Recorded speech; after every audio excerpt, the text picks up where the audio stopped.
같이 기도드리겠습니다.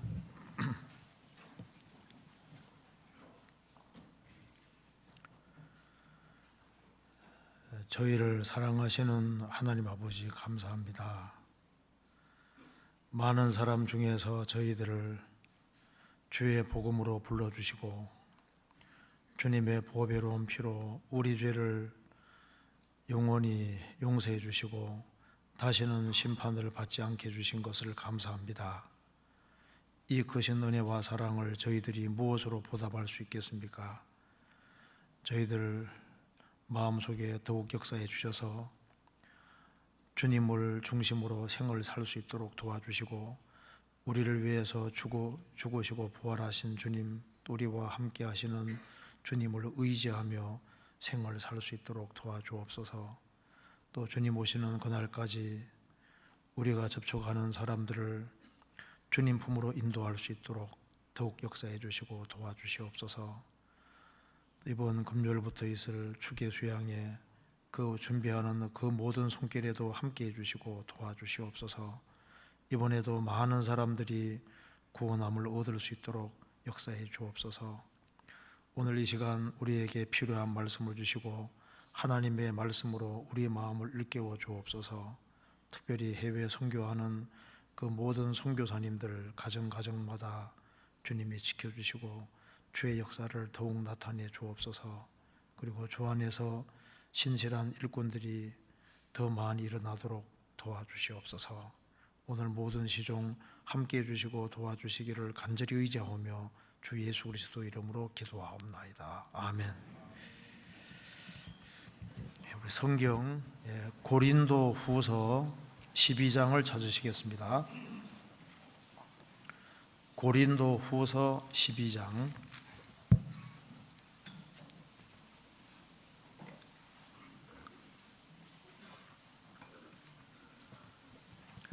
12장 1절부터 제가 읽겠습니다. 12장 1절입니다. 무익하나마 내가 부득불 자랑하노니 주의 환상과 계시를 말하리라. 내가 그리스도 안에 있는 한 사람을 아노니 14년 전에 그가 셋째 하늘에 이끌려 간 자라. 그가 몸 안에 있었는지 몸 밖에 있었는지 나는 모르거니와 하나님은 아시느니라. 내가 이런 사람을 아노니 그가 몸 안에 있었는지 몸 밖에 있었는지 나는 모르거니와 하나님은 아시느니라. 그가 낙원으로 이끌려가서 말할 수 없는 말을 들었으니 사람이 가히 이르지 못할 말이로다. 내가 이런 사람을 위하여 자랑하겠으나 나를 위하여는 약한 것들을 왜 자랑치 아니하리라. 내가 만일 자랑하고자 하여도 어리석은 자가 되지 아니할 것은 내가 참말을 함이라. 그러나 누가 나를 보는 바와 내게 듣는 바에 지나치게 생각할까 두려워하여 그만두노라. 여러 계시를 받은 것이 지극히 크므로 너무 자고하지 않게 하시려고 내 육체에 가시고 사단의 사자를 주셨으니 이는 나를 쳐서 너무 자고하지 않게 하려 하심이라. 이것이 내게서 떠나기 위하여 내가 3번 주께 간구하였더니 내게 이르시기를 내 은혜가 내게 족하도다. 이는 내 능력이 약한 데서 온전하심이니라 하신지라. 이러므로 도리어 크게 기뻐함으로 나의 여러 약한 것들에 대하여 자랑하리니 이는 그리스도의 능력으로 내게 머물게 하려 함이라. 거기까지입니다. 명절 잘 보내셨습니까? 명절 기간이라 많이 못 올 줄 알았는데 근데 여기는 수요일 날은 많이 오셨네요. 오늘 여기에 성경 속에 바울이 구원 받을 때부터 주님 앞에 갈 때까지 주님이 여러 번 나타나셨습니다. 그래서 이 바울 사도가 이제 여기 1절에 보면은 무익하나마 내가 부득불 자랑하노니 주의 환상과 계시를 말하리라.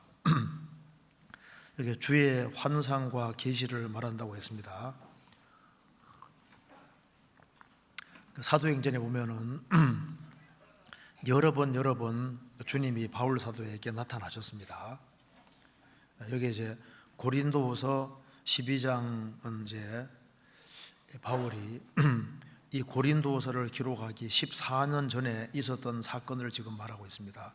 이걸 이제 신비한 경험을 하고 14년 동안 혼자만 가지고 있었던 거예요.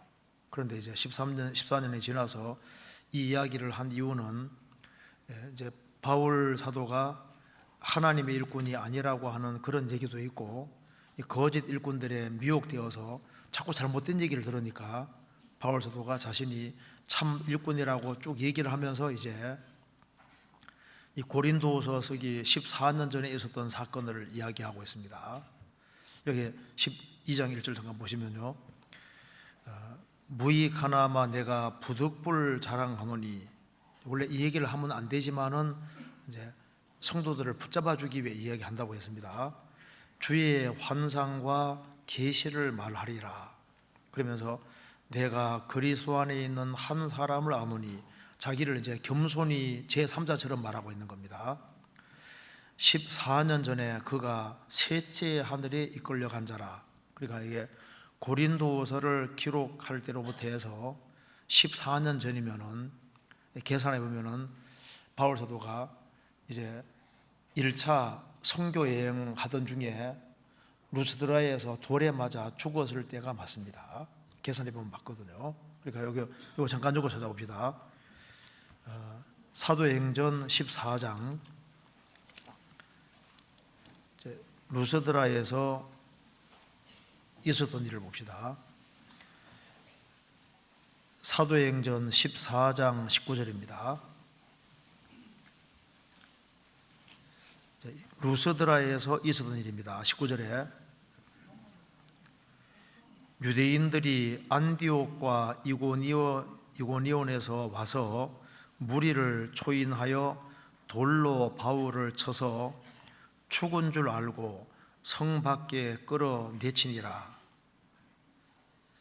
제자들이 둘러섰을 때 바울이 일어나 성에 들어갔다가 이튿날 바나바와 함께 더베로 가서 복음을 그 성에 전하여 많은 사람을 제자로 삼고 루스드라와 이고니온과 안디옥으로 돌아가서 제자들의 마음을 굳게 하여 이 믿음에 거하라 권하고, 또 우리가 하나님 나라에 들어가려면 많은 혼란을 겪어야 할 것이라 하고,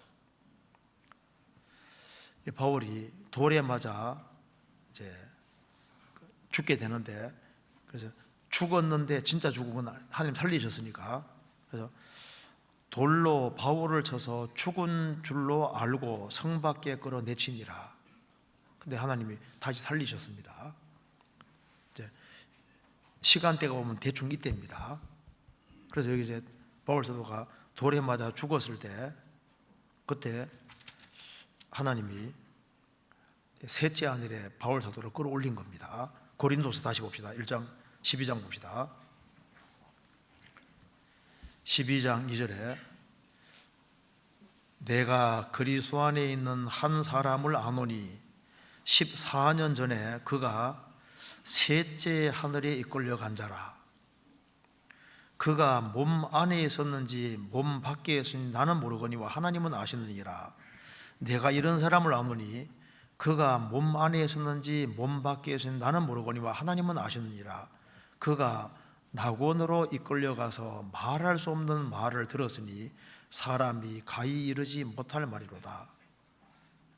새들이 날아다니는 하늘이 첫째 하늘이고 해와 달과 별들이 있는 세계가 둘째 하늘이고 신령한 세계가 셋째 하늘인데 낙원을 셋째 하늘이라 했습니다. 그러니까 돌에 맞아 죽었을 때 셋째 하늘에 이끌려갔다. 그래서 말할 수 없는 말을 들었으니 사람이 가히 이르지 못할 말이로다. 이런 걸 경험하려면 돌에 맞아 죽어야 될 것 같아요. 그죠? 그냥 해서는 못 경험하고 돌에 맞아 죽든지, 바울 사도는 사도 요한은 밤모섬에 전도하다가 붙잡혀 갔지 않습니까? 뭐 밤모섬에 유배해대 갔든지 뭐 신령한 걸 경험하려면은 이제 아주 큰 어려움을 겪어야 아마 이런 것을 이제 보여주시는 것 같습니다. 어쨌든 간에 여기 이제 바울 사도가 셋째 하늘에 끌려가서 이제 엄청난 것을 본 것을 이제 고린도서에 기록을 하고 있습니다. 여기 이제 주의 환상과 계시를 말하리라. 셋째 하늘에 올라간 것을 환상이라고 표현을 했고, 그리고 하나님께로부터 말씀을 들었기 때문에 그걸 계시라고 이렇게 표현을 했습니다. 자, 그래서 오늘 바울 사도가 이제 구원 받을 때부터 계속해서 이제 주님이 여러 번 나타나셨는데 그걸 가지고서 우리 한번 교훈을 좀 받아보도록 하겠습니다. 예수님이 십자가에 실제로 죽으셨고 사흘 만에 부활하셨습니다. 그 부활한 것을 예수님 제자들이 12제자들이 봤고 또 500명이 한꺼번에 보기도 했고, 고린도전서 15장에서 바울 사도는 말하기를 반삭되지 못하여 난 자 같은 내게도 보이셨다. 부활하신 주님이 직접 나타나신 겁니다. 그리고 바울 사도가 셋째 하늘 낙원에 갔다 온 것도 이게 실제입니다. 성경은 사실이 아닌 것은 기록하지 않고 있습니다. 그러니까 셋째 하늘 낙원이라는 것이 있고, 그래서 예수님 십자가 달리실 때 옆에 강도가 둘이 죽어가고 있었죠. 한 강도가 회개했을 때 예수님 말씀했습니다.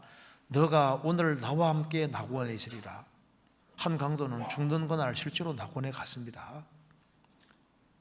그러니까 셋째 하늘 낙원까지 갔다 온 사람이 바울 사도이기 때문에 정말 그는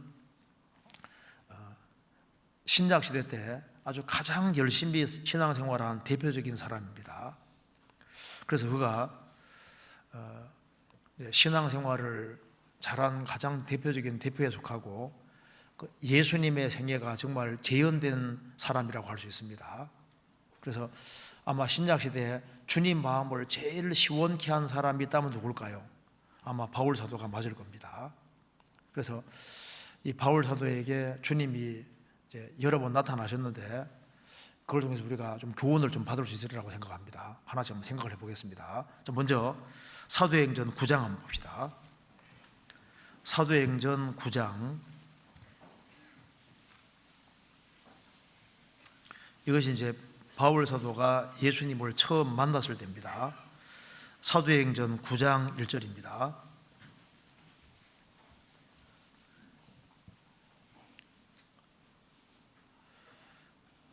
사울이 주의 제자들을 대하여 여전히 위협과 살기가 등등하여 대제사장에게 가서 다메섹 여러 회당에 갈 공문을 정하니 이는 만일 그 돌을 줍는 사람을 만나면 무론 남녀하고 결박하여 예루살렘으로 잡아오려 함이라.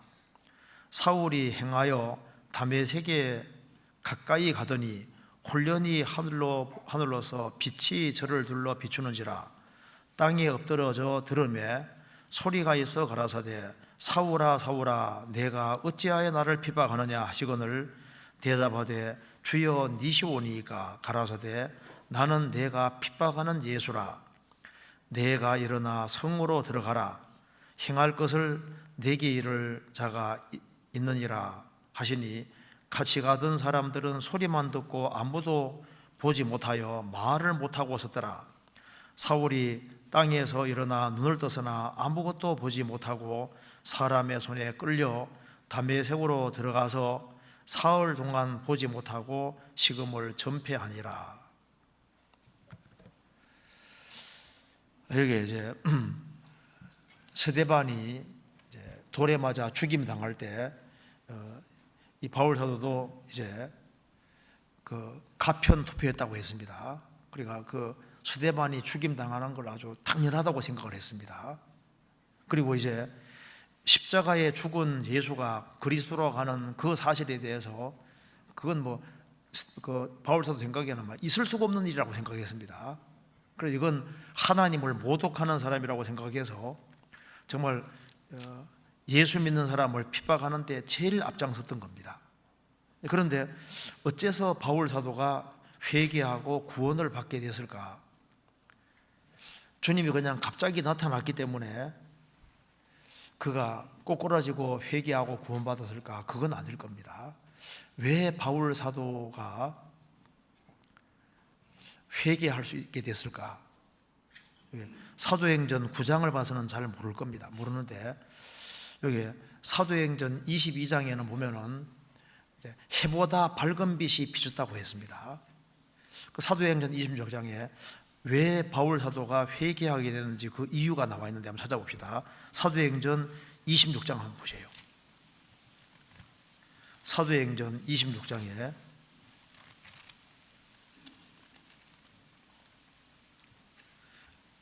아그리빠 왕 앞에서 변명하면서 한 얘기를 보면요, 8절 26장 8절 당신들은 하나님이 죽은 사람 다시 살리심을 어찌하여 못 믿을 것으로 여기시나이까? 나도 나사렛 예수의 이름을 대적하여 범사를 행하여야 될 줄 스스로 생각하고 예루살렘에서 이런 일을 행하여 대제사장들에게 가서 권세를 얻어가지고 많은 성도들에게서 이제 대상들에게서 권세를 얻어가지고 많은 성도를 오게 가두고 또 죽일 때 내가 가편 투표를 하였고 또 모든 회당에서 여러 번 형벌하여 강제로 모독하는 말을 하게 하고 저희를 대하여 심히 격분하여 외국 성까지도 가서 핍박하였고 그 일로 대제사장들의 권세와 미임을 받고 다메섹으로 갔나이다. 왕이여 때가 정오나되어 길에서 보니 하늘로서 해보다 더 밝은 빛이 나와 내 동행을 둘러 비추는지라. 우리가 다 땅에 엎드러짐에 내가 소리를 들으니 히브리 방언으로 이르되 사울아 사울아 내가 어찌하여 나를 핍박하느냐. 가시체를 뒷발질하기가 내게 고생이라. 내가 대답하되 주여 니시니이까 주께서 가라사대 나는 내가 핍박하는 예수라. 여기 중요한 구절이 바로 이겁니다. 해보다 밝은 빛을 사울을 쫙 비추시면서 주님이 하신 말씀이 히브리 방언으로 사울아 사울아 내가 어찌하여 나를 핍박하느냐. 가시체를 뒷발질하기가 내게 고생이라. 여기 좀 중요한 구절이라고 생각합니다. 왜 그러냐면은 바울 사도가 양심의 찔림을 하나도 안 받고 오로지 그냥 핍박만 계속했는데 주님이 갑자기 꼬꾸라뜨린 건 분명히 아닐 겁니다. 그 중심에 갈등 같은 것이 하나도 없음에도 불구하고 무조건 꼬꾸라지게 해서 회개했을 일은 없는 거예요. 여기에 가시체를 뒷발질하기가 내게 고생이라. 이게 무슨 말입니까? 소가 말을 안 들을 때 이 가시체를 가지고 찌르면은 찔림이 있거든요. 그런데 이제 가시체를 찌르는데 순종하기 싫어서 이제 뒷발질을 하면 자기만 더 찔리지 않습니까? 여기에 가시체를 뒷발질하기가 내게 고생이라. 지금 회개치 않고 교회를 계속 대적하는 것은 헛된 일이고 너에게 고통만 줄 뿐이다. 그걸 말하는 동시에 가시체를 뒷발질하기가 내게 고생이라. 이게 무슨 말일까요? 그는 계속적으로 찔림을 받았던 것이 맞는 거예요. 그는 정통 유태교인입니다. 그래서 가말리알 문화에서 성경을 배웠고 아마 구약 성경을 완전히 쫙 깨고 있는 사람인 거예요. 그런데 그가 이제 새로운 이단에 나타나고 해서 이제 핍박하는데 앞장서지 않습니까? 앞장서면서 스데반이 증언하는 것을 다 들었지 않습니까? 들었을 때 유대인들이 그 스데반의 증언을 듣고 마음에 찔려 분하에 이르갈거늘 마음에 찔리긴 찔렸다 그 말입니다. 그런데 안 돌이키고 돌로 쳐 죽여버리지 않습니까? 그런데 그 스데반의 설교를 들었을 때 바울 사도도 구원받기 전에 그 정당한 얘기를 하기 때문에 찔림이 있었을 거다 그 말입니다. 그리고 스데반이 돌에 맞아 죽을 때 기도하는 것도 들었습니다. 주여 저들의 죄를 저들에게 돌리지 말아 주십시오. 그러니까 스데반이 돌에 맞아 죽는 걸 보면서 정당하다고 생각했지만은 양심으로는 분명히 찔리는 게 있었을 겁니다. 그리고 그리스도인들을 잡는 과정 속에서 그리스도인들의 모습을 보면서도 계속적으로 찔림을 받았던 것이 맞을 겁니다. 유대교에 심취해 있는 건 사실이지만은 지금 내가 하는 것이 정말 맞는 길일까 아닐 길일까 갈등을 가지면서도 아니야 그럴 리가 없어, 이거는 틀림없이 잘못된 거야, 그 생각을 하면서도 계속적으로 찔림을 받고 양심의 가책을 받았을 겁니다. 그래서 바울 사도가 이제 여기 가시체를 뒷발질하기가 내게 고생이라 찔림을 계속 받았는데 누구 때문에 제일 찔림 받았을까요? 아마 스데반 때문에 제일 찔림을 받았을 수 있습니다. 스데반 얼굴은 천사 얼굴 같았다고 했지 않습니까? 그리고 특별히 그가 스데반이 죽을 때 가편 투표했다고 했지 않습니까? 동의를 한 거거든요. 옷을 맞고 있었고. 그런데 그 스데반을 죽이는데 동의한 것에 대해서 계속적으로 찔리고 교회를 핍박하는 속에서 있지 않습니까? 분명히 찔림을 받았던 겁니다. 우리 생각해 보면 당연히 알 수 있습니다. 어떤 아내가 구원받았는데 신실하게 그리스도를 믿고 있으면 핍박을 계속 하면은, 핍박을 해도 여전히 믿고 하면요, 핍박을 하면서도 남편은 찔림 받습니까 안 받습니까? 이건 뭐 잘못된 거야 하면서도 계속적으로 찔림을 받습니다. 그러니까 바울 사도가 마음에 갈등이라는 것이 분명히 있었을 거예요. 그래서 자기가 하는 길이 맞다고 생각은 했지만은 많은 갈등이 있고, 그래서 가시체를 대로 뒷발질을 하기가 내게 고생이라. 그는 예수님이 그리스도일 리가 없어 그렇게 생각했지만은 찔림은 계속 받고, 그래서 갈등을 가지고 있지 않은 상태에서 일방적으로 주님이 딱 굴복시키지는 않았을 겁니다. 그래서 그는 다메도산에서 예수님을 딱 만났을 때 꼬꾸러지면서 주여 니시오니까 나는 너가 핍박하는 예수니라. 예수가 그리스도가 아니라고 생각했지만은 혹시나 맞으면 어떡하나, 내가 큰 죄를 저지르고 있는 건 아닌가 살기등등하게 하지만은 찔림 받았던 것 분명히 맞을 겁니다. 그러니까 톡 꾸꾸러지는 것이지, 그가 막 양심의 가책도 없이 오로지 유태기가 참이고 진리다 그렇게 생각만 하고 있는 상태에서 찔림도 안 받는 상태에서 갑자기 딱 굴복시킨 건 아닐 거예요. 그렇지 않습니까? 그런데 이거 보면 우리가 알 수 있는 것이 있습니다. 가시체로 죄를 뒷발질하기가 내게 고생이라. 어떤 사람은요 성도를 핍박을 하거든요. 자기도 찔림 받으면서 계속 핍박해. 그리고 이제 집회 들을 수 있는 기회가 주어지고 그 빚이 빚어지는 겁니다. 전도 집회 들을 때는 빚을 빚어지는 거거든요. 그 빚을 받으면서도 강팍하고 받으면서도 아주 끝까지 강팍한 사람도 있습니다. 마음속에 갈등이라는 것이 있고 하기 때문에 주님이 딱 굴복시킨 걸 겁니다.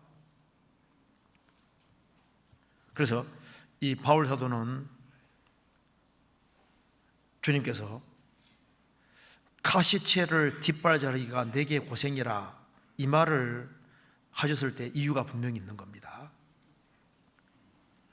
그래서 바울 사도는 스데반을 죽이는 것을 동의할 때부터 자신이 쭉 가는 속에서 이제 핍박을 가장 앞서 했기 때문에 가장 찔림도 받았던 것이 확실한 거예요. 그래서 유태교가 맞나, 혹시 예수가 진짜가 아닌가 뭐 이런 갈등이 있지 않습니까?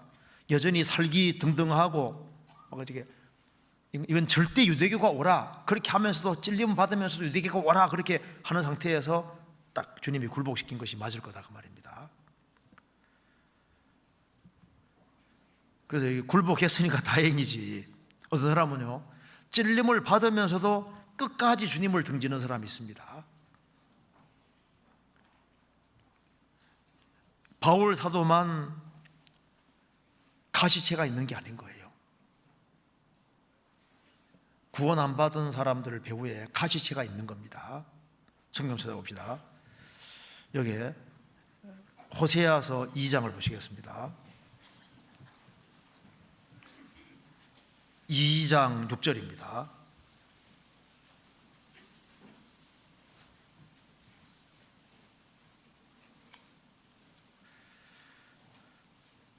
그러므로 내가 가시로 그 길을 막으며 다물사 저로 그 길을 찾지 못하게 하리니, 이 말씀 보면은 그러므로 내가 가시로 그 길을 막으며, 이 가시의 찔림은 아픕니다.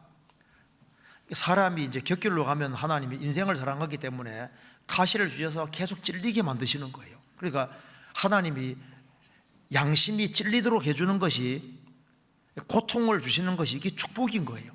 찔림과 아픔은 축복입니다. 그리고 사방이 딱 막히게끔, 다물사 사방을 딱 막히게 하는 이것도 하나님의 축복인 겁니다. 십자가에 못 박힌 예수가 그리스도일 리가 없어, 그렇게 생각을 하면서도 자꾸 찔리는 겁니다. 그러면서도 양심은 계속 찔리고, 양심의 찔림 받는 상태에서 보통 이렇게 딱 돌이키지 않습니까? 바울 사도도 그렇게 해서 찔림을 계속 받는 상태에서, 예수님이 정말 구세주가 맞구나 하는 걸 다메섹 도상에서 확실히 딱 깨우친 거예요. 그의 영혼에 정말 빛이 비친 겁니다. 어떤 사람 보면 천년 예수를 안 믿을 것 같은데 나중에 간증 들어보면 계속 찔림을 당했던 겁니다. 아내를 핍박해도 계속 찔리는 거예요. 내가 지금은 안 믿어도 나중은 따라가야지, 뭐 보통 그런 생각하다가 나중에 계기가 딱 주어지면 딱 굴복하잖아요. 우리가 구원받을 때 바울 사도에게만 빛이 비친 것이 아니라 우리 구원받을 때 우리 개인에게도 빛이 비친 겁니다.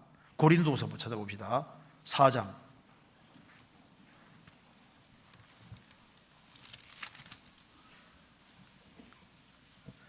고린도후서 4장 6절입니다.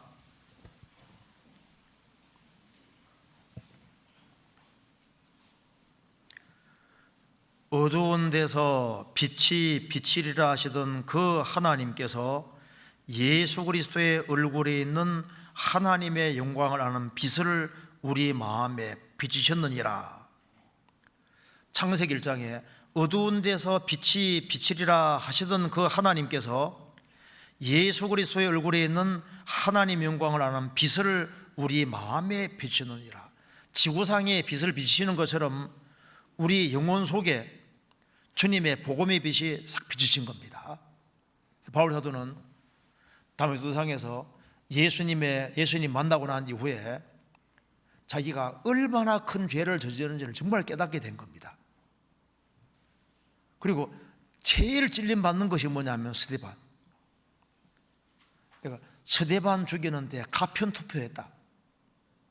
그래서 바울 사도가 그렇게 힘차게 살 수 있었던 이유 중에 하나도 스데반입니다. 스데반은 빨리 죽었지만은 그 스데반이 못 산 것을 바울 사도가 살았다고 할 수도 있는 겁니다. 그는 나는 죄인 중에 괴수다. 자신이 교회를 핍박하고 그렇게 했지만은 스데반 같은 사람은 죽이면 안 되는, 죽이는데 동의했으니까 얼마나 큰 죄를 저지른지를 아는 거예요. 교회를 핍박한 것이 얼마나 큰 죄인지를 깨달은 겁니다. 그래서 우리가 구원받았다는 것이 얼마나 큰 복인지 모릅니다. 구원받지 아니한 사람은 뭘 모르는 거예요. 사울아 사울아 어찌하여 나를 핍박하느냐. 주여 니시오니이까 나는 너가 핍박하는 예수니라. 예수를 핍박한 것이 아니라 성도를 핍박했지 않습니까? 교회를 핍박하고 성도를 핍박했는데, 교회를 핍박하고 성도를 핍박하는 것은 곧 주님을 핍박하는 것이라고 주님 말씀하셨으니까, 만왕의 왕 되신 주님을 핍박하는 것이니까 이게 얼마나 큰 죄예요. 어떤 분이 얘기하더라니까요. 이제 이 우주를 다 창조하신 분이 주님이시지 않습니까? 주 예수 그리스도께서 이제 이 우주를 다 창조하신 분이지 않습니까? 만물이 그로 말미암고 그를 위해 창조됐다고 했는데 실감이 안 나니까 어떤 분이 이렇게 설명하는데, 한 교수님이 설명하는데 실감이 되더라니까요. 여기 이제 컵을 태양계라고 하면은 우리 은하계는 얼마나 클까? 우리 은하계는 이제 캐나다와 미국과 이제 멕시코 세 개를 합해 놓은 것이 우리 은하계라고 합니다. 그러면 이제 은하계 속에 우리가 이제 캐나다와 미국하고 멕시코, 거기에 컵 하나를 던져 놓으면 찾을 수가 없잖아요. 그 정도로 태양계가 작은데 이런 은하계가 몇 개 있다고요? 1천억 개. 그리고 하나님이, 주님이 얼마나 많이 만들어 놓은 거예요. 그러면 태양계만 만들어 놔도 이게 엄청나신 분인데, 은하계 하나만 만들어 놔도 이게 엄청나신 분인데, 이 우주 안에 은하계가 얼마나 많은데 그 모든 것을 만드신 분이 세상에 오시지 않습니까? 태초에 말씀이 계시니라. 이 말씀이 하나님과 함께 계셨으니 이 말씀은 곧 하나님이시니라. 말씀이 육신이 되어 우리 가운데 거하시며, 바로 이 우주를 창조하신 분이 이 세상에 들어오셨는데, 그분이 바로 예수고, 예수님이 죽으시고 부활하셔서 이제 사람들을 구원해서 주님 몸 된 교회를 만드시지 않습니까? 초대교회 형성이 됐는데, 초대교회를 가장 핍박한 사람이 바울 사도입니다. 구원받기 전에 사울이지 않습니까? 스데반이 7지사 중에서 제일 두드러진 사람인데, 스데반을 죽이는데 가편 투표를 하고, 그리고 주님이 직접 세우신 교회의 머리가 주님이신데, 교회를 핍박하고 성도를 대적하는 그것이 다른 것이 아니라 주여 니시오니까 나는 너가 핍박하는 예수라. 그럼 생각해 봐요. 이게 뭐 황제를 핍박하는 게 아니라 만왕의 왕, 만주의 주 대신 주님을 핍박하는 거니까 이게 얼마나 엄청난 일인 거예요. 그러니까 구원 받기 전에는 눈이 가려져서 아무것도 못 보는 거예요. 그럼 바꿔 말하면은, 성도를 핍박하는 것은 주님을 핍박하는 것이고, 교회를 대적하는 것은 주님을 대적하는 것이라면은, 성도를 대접하는 것은 곧 주님을 대접하는 것이고, 교회를 높이는 것은 곧 주님을 높이는 것이 되고, 교회를 귀중히 여기는 것은 주님을 귀중히 여기는 게 되는 겁니다. 그렇지 않습니까? 주님의 교회니까, 주님이 세우신 교회니까. 그래서 제가 생각을 해보니까 은하계가 한 1천억 개 되면은 구원받은 숫자가 아무리 많아도 1천억 명은 안 될 거 아니에요. 그래서 이제 주님이, 야, 네 은하계 한 개 네 해라 해도 그 생각하니까, 야, 그거 하나만 해도 상이 얼마나 크겠어, 그죠? 그러니까 주님께 잘 보이면은 이게 정말 수지 맞는 수가 나는 것이 맞아요. 디모데전서 6장에 하나님은 복되시며 하나님이 복이라고 했습니다. 그러면 하나님은 복 자체가 되시는데, 복이신 분이, 세상에 오신 분이 바로 예수님이잖아요. 그럼 누가 복덩어리입니까? 예수님이 복덩어리인 거예요. 그렇죠? 예수님이 복이니까. 하나님이 복이신데 하나님이 사람이 되신 분이 예수님이니까 예수님이 복이지 않습니까? 그러면 구원받을 때 주의 영이 들어오는 거니까, 주의 영이 들어오는 거니까 구원받은 즉시 뭐가 되는 겁니까? 복덩어리가 되는 거잖아요. 그러니까 창세기 12장에 아브라함에게 너는 복의 큰 눈이 될지라, 영어로 블레싱이거든. 너는 복덩어리다. 그러니까 아브라함만 복덩어리가 아닙니다. 구원받은 사람 속에도 주의 영이 들어와 계시니까 구원받은 사람도 복덩어리잖아요. 그러니까 복 받으려면 복잡합니까? 간단합니까? 간단해요. 어떻게 하면 되냐면, 구원받은 식구들을 집안에 많이 이끌어들이면은 복이 우르르 들어오는 거니까, 그렇죠? 구원받은 사람 선대하는 것이 그게 정말 복 받으려면 구원받은 사람을 대접하고 구역모임 자주 하고 조모임 자주 하고 형제자매들에게 밥 사주고 형제자매들에게 잘해주는 것이 그게 복 받는 길이 되는 거예요. 그리고 이제 다른 사람에게 복전해 주는 것도 그 사람 속에 그리스도가 들어오도록 도와주는 것이 그 사람 복받게 하는 길이고, 가난한 사람도 그 사람 속에 주님이 들어오시면은 제일 부유하신 분이 주님이니까 주님 들어오면 그 사람은 진짜 부자가 되는 겁니다. 그렇잖아요. 아주 부자 되는 길은 간단해요. 가장 부자가 하나님이신데 하나님이 사람이 되신 예수님이니까 가장 부유하신 분이 예수님이잖아요. 그러니까 예수님 들어온 사람은 제일 부자라니까요. 여기 부자들이 많이 모였네요. 구원받은 사람들이 부자인 거예요. 자, 그래서요, 여기 보면은 이 바울 사도가 다메섹상에서 예수님 만났을 때 자기가 얼마나 큰 죄를 저지른지를 깨닫는 겁니다. 그가 눈이 안 보이게 되잖아요. 나중에 이제 눈이 떠지는데 눈에 비늘 같은 게 덮여 있다가 나중에 없어집니다. 구원받기 전에는 소경이었던 거예요. 뭘 몰랐던 겁니다. 그런데 비늘이 딱 벗겨진 것처럼 구원받을 때 제대로 보이는 거예요. 제대로. 구원받지 아니한 사람은 소경입니다. 구원받으면 눈이 떠지는데, 눈이 사람 중에서 제일 좋은 사람은 9.0도 있더라고. 눈이 9.0. 인터넷에 보니까 6.0, 7.0 되는 사람도 있더라고요, 진짜. 얼마나 멀리 보는지요. 그런데 구원을 받아야만 멀리 보입니다. 우리가 구원 받았다는 건 이건 기적 중에 기적인 거예요. 구원 받을 때 영혼의 귀가 열리고, 귀가 열리니까 말이 분명해지고, 구원 받을 때 영혼의 눈이 딱 뜨여지는 겁니다. 바울 사도는 눈이 딱 뜨여졌습니다. 그래서 그 사람 인생이 완전히 달라졌는데, 만일 바울 사도가 예수님을 안 만났으면요, 인생이 이렇게 될 수가 없는 거예요. 우리도 주님을 만나서 구원을 받은 겁니다. 그잖아요. 그래서 이제 사도행전 9장에는 이제 바울 사도가 처음 주님 만난 것이 이렇게 나와 있는 겁니다.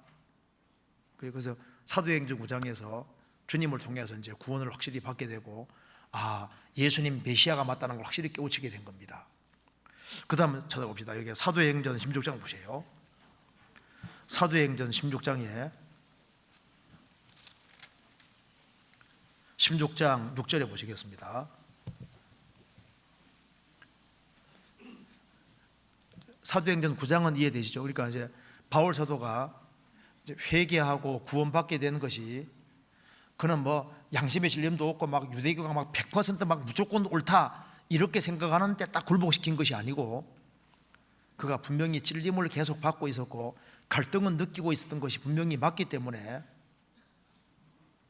주님이 정답이 뭔지를 딱 알게 해주시면서 그렇게 꼬꾸라들였다고 이해하는 것이 더 맞을 겁니다. 그건 이해되시죠? 그 다음 넘어가 봅시다. 사도행전 16장 6절입니다.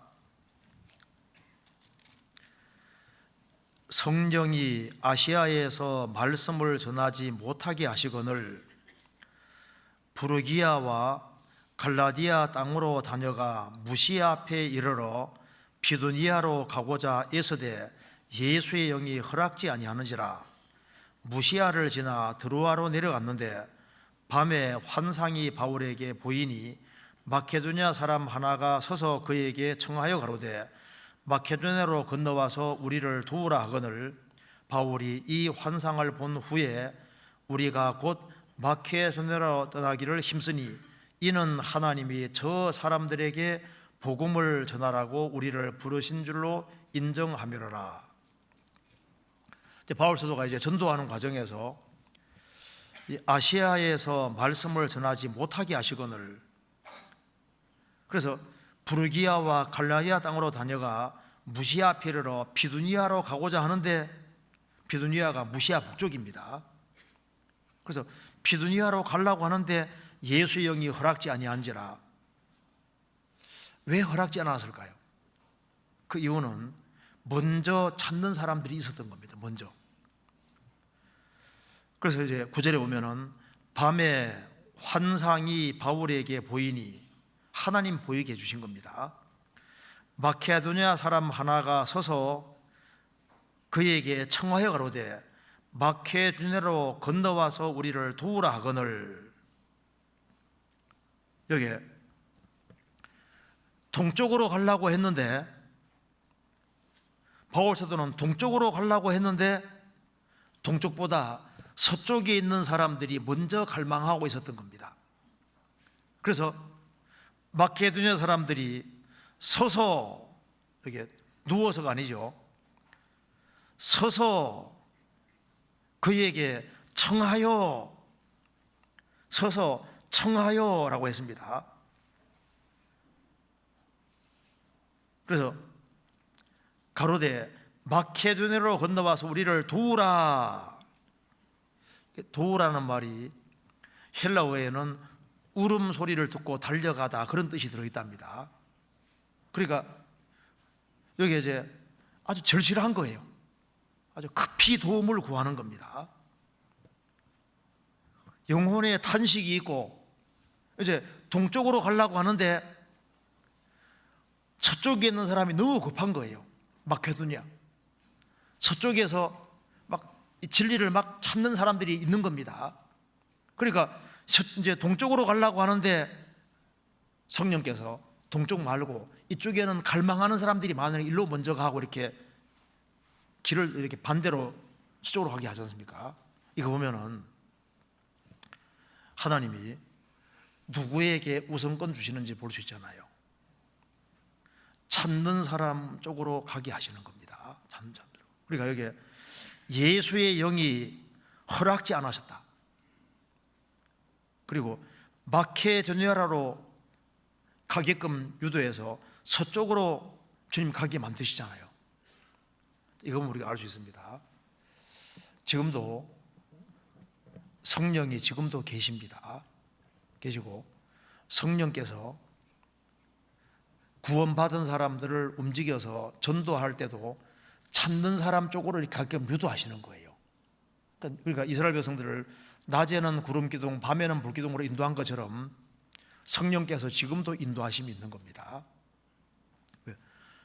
찾는 사람들이 있으니까 찾는 사람 쪽으로 먼저 가게 하시잖아요. 그래서 이제 바울 사도가 서쪽으로 갔는데 그렇게 해서 많은 교회를 세웁니다. 그래서 유럽에 많은 교회들이 세워지게 되고, 그래서 서쪽으로 가서 아주 복음이 활발하게 전해지게 됐지 않습니까? 이게 주님의 뜻이었던 거예요. 성경 한번 찾아봅시다. 사도행전 8장 보시겠습니다.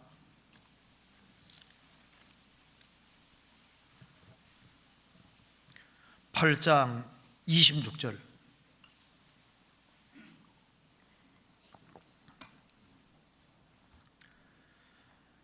주의 사자가 빌립더러 일러 가로되 일어나서 남보로 향하여 예루살렘에서 가사로 내려가는 길까지 가라 하니 그 길은 광야라. 일어나 가서 보니 에디오피아 사람 곧 에디오피아 여왕 간닥의 모든 국고를 맡은 큰 권세 있는 내시가 예배하러 예루살렘에 왔다가 돌아가는데 병거를 타고 선자 이사야를 읽더라. 성령이 빌립더러 이르시되 이 병거로 가까이 나아가라 하시거늘 빌립이 달려가서 선자 이사야를 읽는 것을 듣고 말하되 읽는 것을 깨닫느뇨? 대답하되 지도하는 사람이 없으니 어찌 깨달을 수 있느냐 하고 빌립을 청하여 병거에 올라 같이 앉아라 하니라. 여기 보면은 빌립이 전도하는데 주의 사자가 빌립더러 가사까지 가라. 70km가 넘는데 가니까 에디오피아에서 예루살렘까지 마치 타고 다니면서 예배하던 사람이 에디오피아로 돌아가는 길입니다. 29절에 성령이 빌립더러 병거로 가까이 가라. 마차 위에서 구원받게 해주시지 않습니까? 그러니까 왜 주님이 빌립더러 가사까지 가게 하시냐면 거기에 찾는 사람이 있으니 그걸로 가게 만드시는 거예요. 그러니까 찾는 사람 쪽으로 이끌어 가시는 겁니다. 그 바울 사도가 동쪽으로 가려고 했는데 이쪽이 급하니까 먼저 찾는 쪽으로 가게 만드셨지 않습니까? 그래서 여기 이제 내시가 이제 구원을 받습니다. 큰 권세 있는 내시가 구원을 받고 침례를 받는데 예루살렘까지 혼자 갔을 리가 없는 거예요. 권세 있는 내시니까 신하들이 많이 있지 않았겠어요? 평생 유대교인으로 살았는데 마차비에서 당장 구원받고 침례받을 때 이 구원이 확실하지 않으면 꺼리끼를 쓸 수도 있고 체면도 있었을 거 아니에요. 항상 예루살렘까지 왔다 갔다 하는 중에 거기에 그 신하들 중에도 유태교인이 있지 않겠어요? 그런데 꺼리끼지 않고 그대로 그냥 침례받잖아요. 이 사람이 정말 구원을 확실히 받은 겁니다. 그래서 기독교 역사 속에서 제일 먼저 국교가 기독교가 된 나라가 어딘지 아시죠? 그게 에티오피아입니다. 그 시를 에티오피아 여왕 스바 여왕이 솔로몬에게 다녀가서 유대교를 이제 에티오피아에 심었고, 그리고 대대로 이제 하나님 믿는 신앙이 계속됐던 거예요. 그러니까 에티오피아의 구서 내시가 마차 타고 다니면서 예배하는 거 허락될 정도면요, 왕궁에서도 꽤 믿은 것이 되지 않습니까? 그리고 이 내시가 가서 구원받고 가만히 있을 리가 없잖아요. 그래서 이 에티오피아라는 나라가 제일 먼저 기독교를 이제 국교로 받아들입니다. 그리고 여기 이제 빌립이 이제 이 사람을 전도할 때 성령의 인도하심이 있었던 거예요. 자, 사르밧 과부가 진리를 구하고 찾으니까 하나님께서 엘리야를 170km 넘는 사르밧 쪽으로 가서 그 여인을 만나게 해서 주님 품으로 이끌지 않습니까? 그러니까 고넬료 가정이 찾으니까 하나님이 베드로를 연결시켜 주신 겁니다. 그러니까 바울 사도는 비두니아 쪽으로 가려고 했는데 성령이 글로 가지 못하고 마케도니아 쪽으로 찾는 쪽으로 먼저 가게 하신 겁니다. 지금도 마찬가지인 거예요. 우리 이제 이 교회가 시작되고 지금 전도가 계속 되고 있지 않습니까? 되고 있는데 구원 받을 만한 사람들 있는 쪽으로 지금 전도문이 계속 열리고 교회가 하나씩 생기는 거 이게 기적입니다. 우리가 무슨 수로 우리 힘으로 교회를 하나씩 만듭니까? 그러니까 무슨 선교사를 뭐 보내가지고 교회 개척한 것이 아니고 여기저기 복음이 떨어져서 이제 자연스럽게 무리가 생기고 또 교회가 생기고 자연스럽게 있지 않습니까? 국내뿐 아니라 해외에 많은 교회가 될 때 그게 그 옛날에 역사하시던 성령께서 지금도 역사해서 교회가 계속 생겨나가고, 그러니까 바울 사도가 이제 서쪽으로 가면서 계속 교회가 생겨나갔지 않습니까? 거기에 성령이 직접 간섭하시고 유도해서 성령의 인도하심 속에서 교회들이 많이 생기게 된 거예요. 우리 여기 구원받은 사람들이 계속 생기고 교회가 생기고 여기도 생기고 또 해외에도 많이 생기고 하는 이 배후에 보이지 않는 성령의 인도하심이 있다는 걸 알 수 있잖아요. 그러니까 바울 사도에게만 이렇게 하시는 게 아니라 지금도 교회 안에서 이런 일이 있는 거예요. 개인도 마찬가지입니다. 개인도 성령의 인도하심이 있습니다. 한 사람이 구원받으면 구원받고 내버려 두시는 게 아니지 않습니까? 구원받은 사람은 이제 어느 곳으로 가야 된다고 주님이 알게 도와주십니다. 성경 찾아봅시다. 이사야 30장 찾아봅시다. 이사야 30장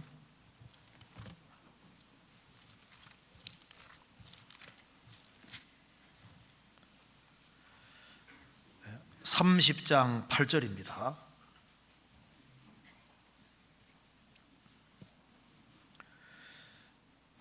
그러나 여호와께서 기다리시나니 이는 너희에게 은혜를 베풀려 하시며 일어나시리니 이는 너희를 긍휼히 여기려 하심이라. 대저 여호와는 공의의 하나님이심이라. 무릇 그를 기다리는 자는 복이 있도다. 20절, 주께서 너희에게 환난의 떡과 고생의 물을 주시나 내 스승은 다시 숨기지 아니하리니 내 눈이 내 스승을 볼 것이며 너희가 우편으로 치우치든지 좌편으로 치우치든지 내 뒤에서 말소리가 내 귀에 들려 이르기를 이것이 정론이 너희는 이리로 행하라 할 것이며.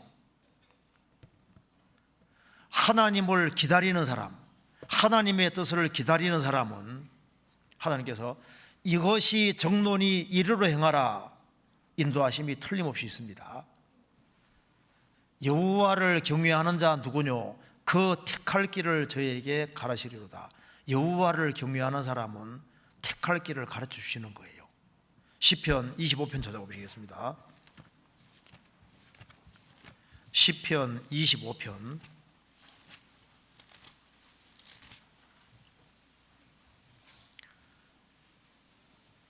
12절을 같이 읽어보겠습니다. 12절 같이 읽겠습니다. 여호와를 경외하는 자 누구뇨? 그 택할 길을 저에게 가르치시리로다. 여호와를 경외하는 자 누구뇨? 그 택할 길을 저에게 가르치시리로다. 그러니까 성령이 인도하심은 교회 안에도 있고 개인 안에도 있는 겁니다. 그런데 사도행전 다시 봅시다. 16장 다시 보시겠습니다. 16장 6절에 보시겠습니다.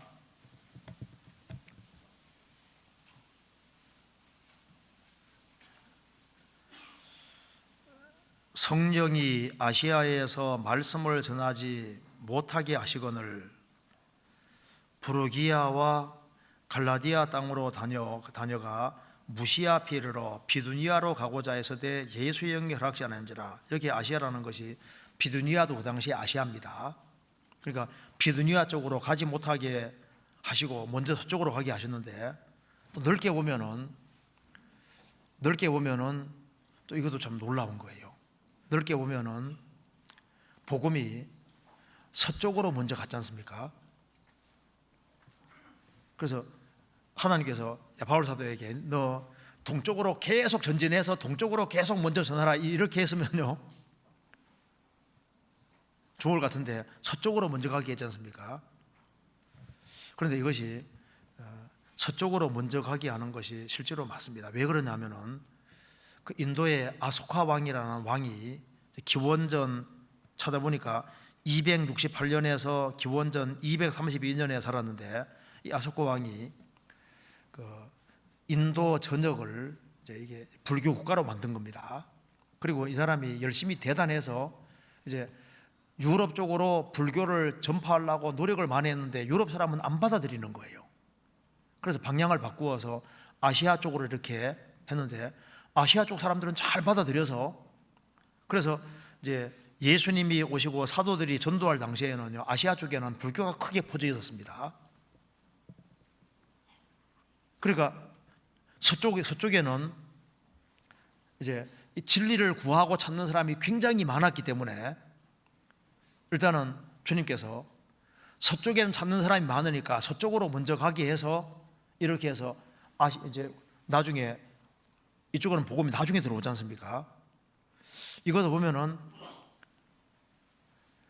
불교를 받아들이고 그냥 그거로 만족하고 좋아하는 거예요. 그런데 서쪽에는 그게 아니라 진리를 구하는 사람들이 많았던 겁니다. 그러니까 서쪽으로 먼저 가게 하지 않습니까?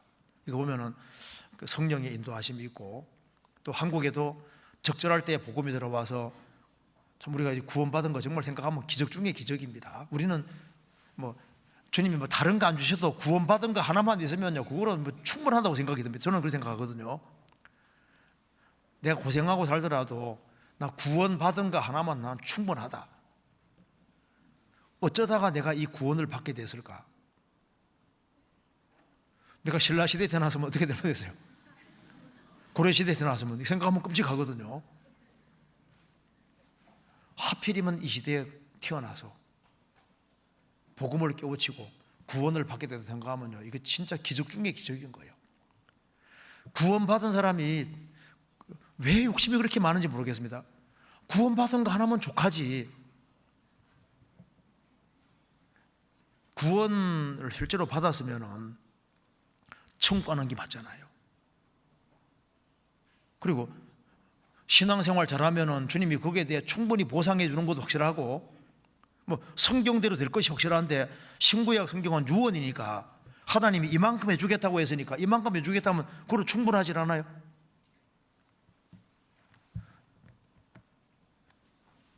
우리는 고생하는 게 아닙니다. 내가 아무리 고생해도 지옥 갈 사람 하루 고생할 수가 없어요. 나는 막 너무 고생한다, 막 남편 때문에 막 너무 고생하고, 자기 때문에 너무 고생하고, 뭐 형 누구 때문에 너무 고생한다, 너무 고생한다는 말이 정말 맞을까? 지옥을 한 번만 보고 봐도 나는 너무 고생한다 그 말 안 할 겁니다. 무슨 고생이요? 우리는 고생한다고 할 수도 없는 거예요. 우리 시대에 또 잘 살아서 이게 문제입니다. 왜? 신앙이 흐트러지거든요.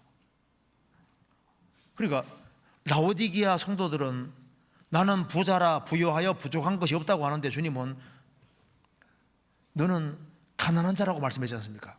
서머나 교회는 환란이 있고 궁핍이 있고 장차받을 환란이 있는데 주님 부유하다고 하시지 않습니까? 그러니까 차라리 신앙생활을 못할 바에는 차라리 가난하면 훨씬 더 좋았겠다고 생각할 사람들도 많이 있을 겁니다. 심판대에 서면요, 꼭 부유한 게 좋았던 건 아닐 수 있습니다. 어쨌든 간에 여기에 우리가 이제 구원을 우리 시대에 받았다는 것에 대해서 정말 크게 생각하게 됩니다. 내가 예수를 알고 구원을 받았다. 그리고 복음이 우리 시대에 내게 주어져서 내가 구원받았다. 하필이면 이 시대에 태어나서 이 시대에 구원받았잖아요.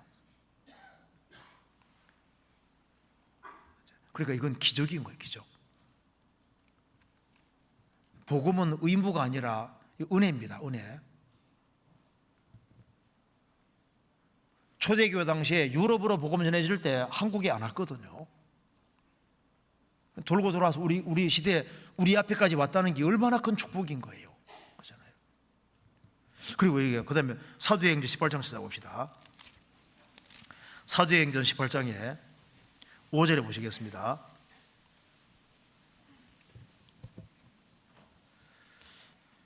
실라와 디모데가 마케도니아로 내려오매 바울이 하나님의 말씀에 붙잡혀 유대인들에게 예수는 그리스도라 밝히 증거하니 저희가 대적하여 회방하거늘 바울이 옷을 떨어 가로되 너희 피가 너희 머리로 돌아갈 것이요 나는 깨끗하니라. 이후에는 이방인에게 가리라 하고 거기에서 옮겨 하나님을 공경하는 디도 유수도라 하는 사람의 집에 들어가니 그 집이 회당 옆이라. 또 회당장 그리스도바가 온 집으로 더불어 주를 믿으며 수다한 고린도 사람도 듣고 믿어 세례를 받더라.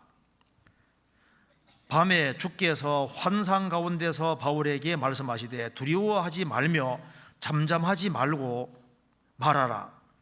내가 너와 함께 있음에 아무 사람도 너를 대적하여 해롭게 할 자가 없을 것이니 이는 이 성중에 내 백성이 많음이라 하시더라. 1년 6개월을 유하며 그들 가운데서 하나님 말씀을 가르치니라. 바울 사도가 고린도 지역에서 전도를 하는데요, 여기에 회당장 그리스도라는 사람이, 회당장은 좀 높은 사람입니다. 그래서 믿고 구원을 받은 거예요.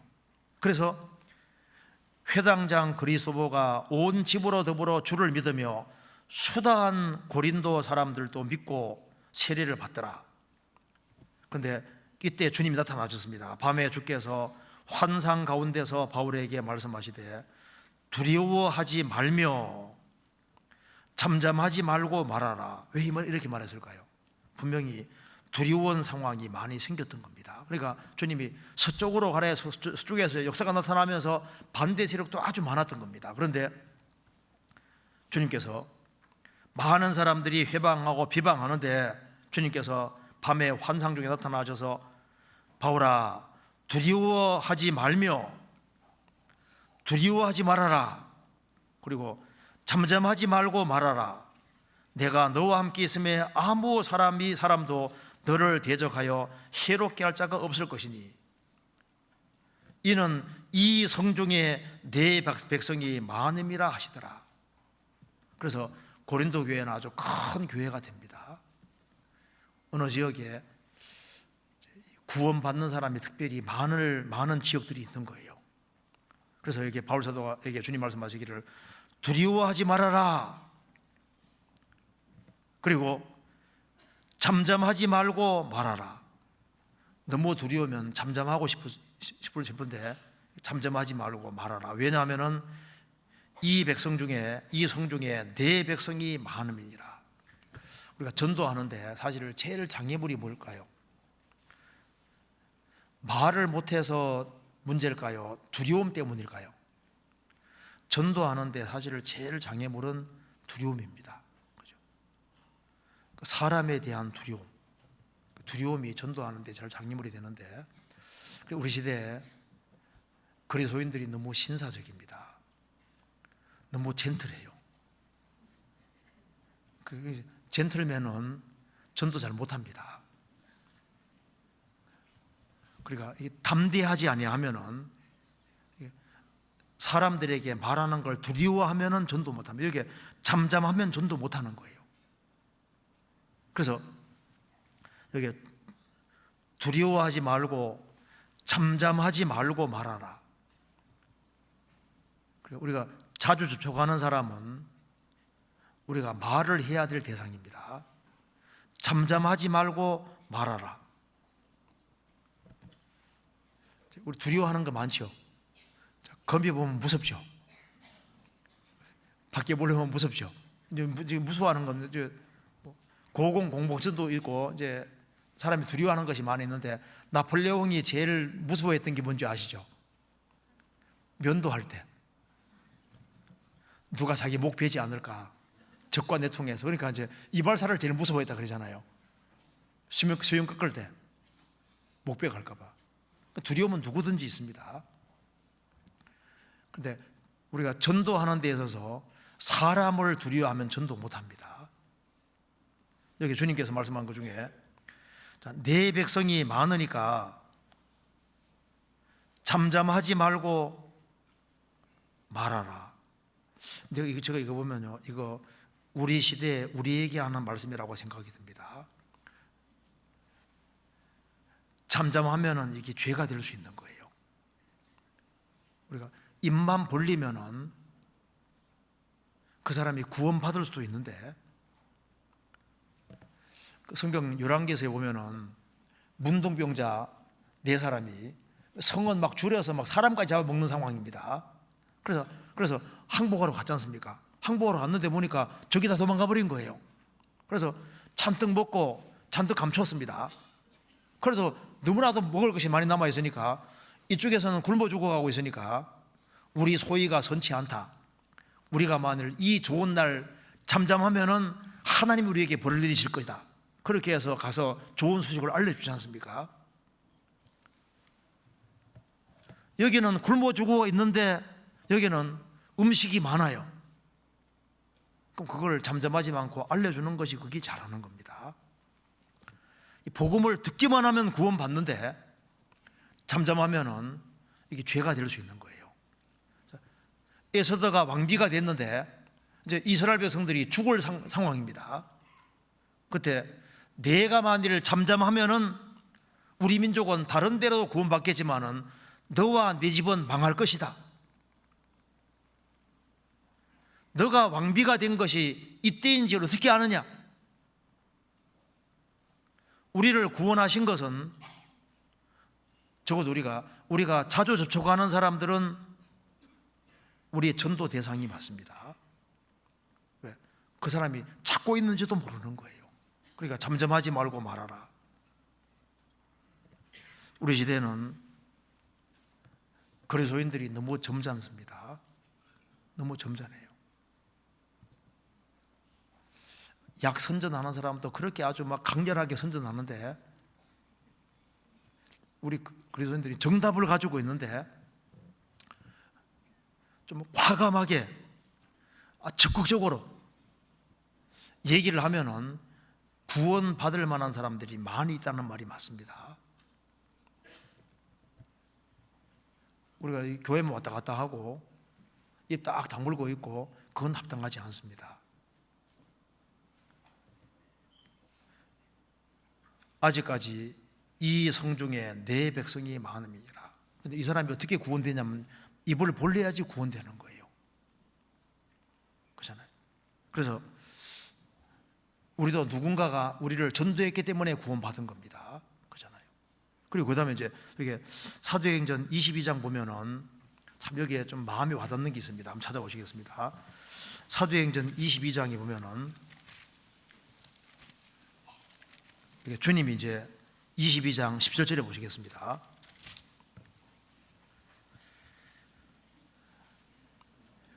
후에 내가 예루살렘으로 돌아와서 성전에서 기도할 때 비몽사몽간에 봄에 주께서 내게 말씀하시되 속히 예루살렘에서 나가라. 저희가 내게 대하여 증거하는 말을 듣지 아니하리라 하시거늘 내가 말하기를 주여 내가 주 믿는 사람들을 가두고 또 각 성에서 각 회당에서 때리고 또 주의 증인 스데반의 피를 흘릴 적에 내가 곁에 서서 찬성하고 그 죽는 사람들의 옷을 지킨 줄 저희도 아나이다. 나더러 또 이르시되 떠나가라. 내가 너를 멀리 이방인에게로 보내리라 하셨느니라. 이 말씀 보면요, 바울 사도는 이게 참 보통 사람이 아닌 거예요. 왜냐하면은 앞에 보면은 이 바울 사도는 예루살렘에 올라가면 성령이 알려줬습니다. 너 분명히 결박당한다. 그리고 형제들도 결박당하니까 올라가지 말라고 합니다. 그런데 바울 사도는 나는 결박뿐 아니라 나는 죽기도 각오했다 하고 올라가서 전도하지 않습니까? 전도하는데 주님 비몽사몽간에 너 말해도 소용없으니까 빨리 떠나라 또 얘기하시지 않습니까? 그런데 바울 사도는 기어코 예루살렘에서 그래도 자기 동족에게 왜 전도하려 했냐면은 그들을 정말 사랑했기 때문에 그렇게 하신 겁니다. 여기 한번 그 앞에 한번 찾아봅시다. 사도행전 20장 보세요. 20장 보시면은 이렇게 되죠. 20장 22절 보시겠습니다. 보라, 이제 나는 심령의 매임을 받아 예루살렘으로 가는데 저기서 무슨 일을 만날는지 알지 못하노라. 오직 성령이 각 성에서 내게 증거하여 결박과 환난이 나를 기다린다 하시나 나의 달려갈 길과 주 예수께 받은 사명 곧 하나님의 은혜의 복음 증거하는 일을 마치려 하면은 나의 생명을 조금도 귀한 것을 여기지 아니하노라. 성령이 증거하시기를, 각 성에서 내게 증거하시기를 너에게는 환난과 결박이 기다린다. 이렇게 말하지만은 주 예수께 받은 사명 곧 하나님의 은혜의 복음 증거하는 일을 마치려 하면은 나의 생명을 조금도 귀한 것을 여기지 아니하노라.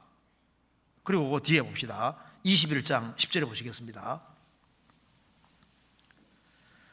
여러 날 있더니 한 선지자 아가보라 하는 이가 유대로부터 내려와 우리에게 와서 바울의 띠를 가져다가 자기 수족을 잡아매고 말하기를 성령이 말씀하시기를 예루살렘에서 유대인들이 이같이 이 띠임자를 결박하여 이방인의 손에 넘겨주리라 하거늘 우리가 그 말을 듣고 그곳 사람들로 더불어 바울에게 예루살렘으로 올라가지 말라 권하니 바울이 대답하되 너희가 어찌하여 우려 내 마음을 상하게 하느냐. 나는 주 예수의 이름을 위하여 결박받을 뿐 아니라 예루살렘에서 죽을 것도 각오하였노라 하니 저가 고난을 받지 아니하므로 우리가 주의 뜻대로 이루어지이다 하고 거쳤노라. 성령께서는 너는 예루살렘으로 가면 결박된다, 그까지 알려주신 겁니다. 나는 결박되더라도 나는 해야 되겠다. 동족이 너무 불쌍하니까 내가 끊어지더라도 죽더라도 동족에게 한 번 전도는 해야 되겠다고 생각하는 겁니다. 그래서 이제 예루살렘에 올라가서 결국은 붙잡히지 않습니까? 붙잡혀서 이제 자기 이제 증언을 쭉 하면서 비몽사몽간에 주님께서 예루살렘 빨리 나가라, 이제 그 얘기한 것을 얘기를 하니까 유대인들이 흥분해가지고 바울 사도를 쳐 죽이려고 했지 않습니까? 여기서 우리가 참 볼 수 있는 것은 바울 사도가 자신이 결박당한다 할지라도 그래도 동족이 정말 구원받기를 얼마나 간절히 바라는지 볼 수 있습니다.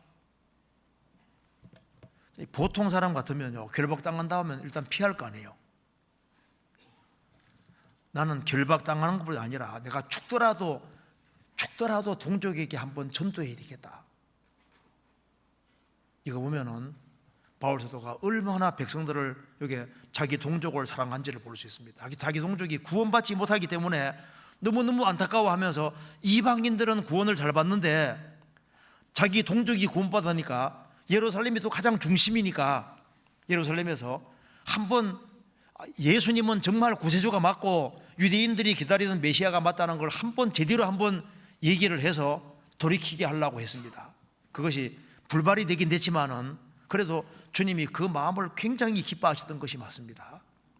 그래서 나중에 이제 바울 사도의 소원대로 나중에는 이제 유대인들이 이제 마지막 때는 구원받게 되지 않습니까? 그 뒤에 사도행전 23장 봅시다. 예루살렘에서 이제 증거를 했는데 주님이 굉장히 기뻐하시던 것 같습니다. 23장 11절, 사도행전 23장 11절 같이 읽어봅시다.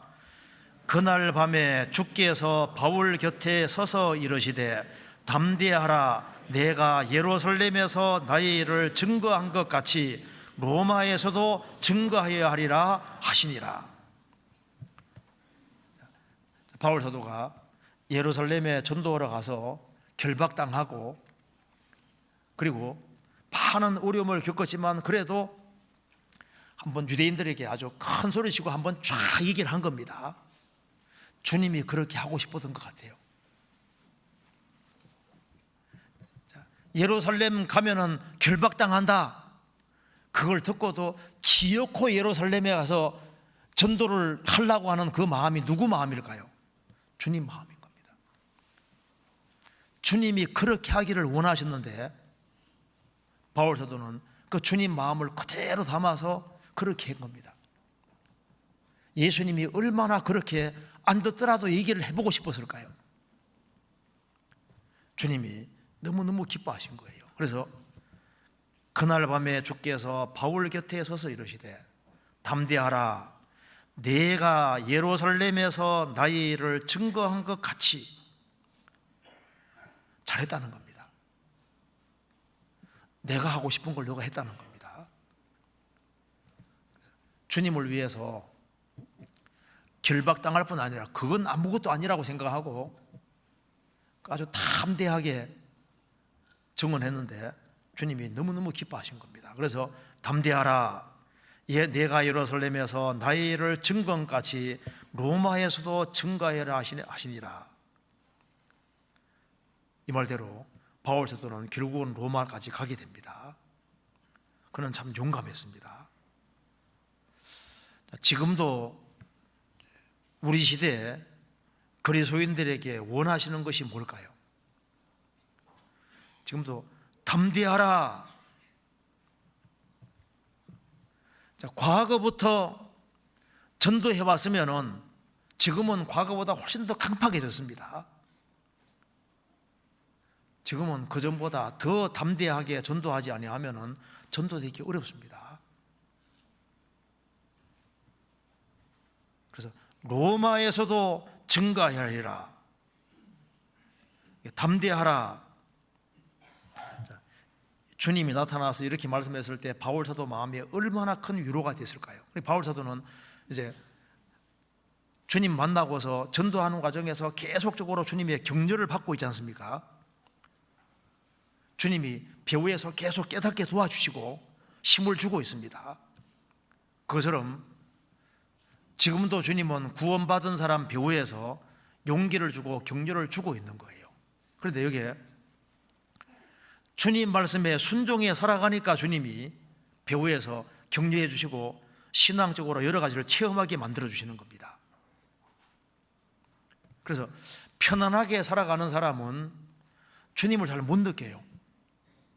나도 주님 위해서 고생해야 되겠다 그런 각오를 하고 사는 사람에게 주님이 뭐라도 깨닫게 도와주시는 것이 맞을 겁니다. 신앙의 체험은 자기만 아는 거거든요. 우리 아는 대로 그 사울이 여기 삼손이 수수께끼를 냈지 않습니까? 결혼식장에 수수께끼를 냈는데 그걸 아무도 맞출 수가 없었습니다. 왜냐하면 그거는 자기만 경험한 체험이기 때문에 다른 사람이 알 수가 없는 거예요. 강한 것에서 단 것이 나온다, 알 수가 없죠.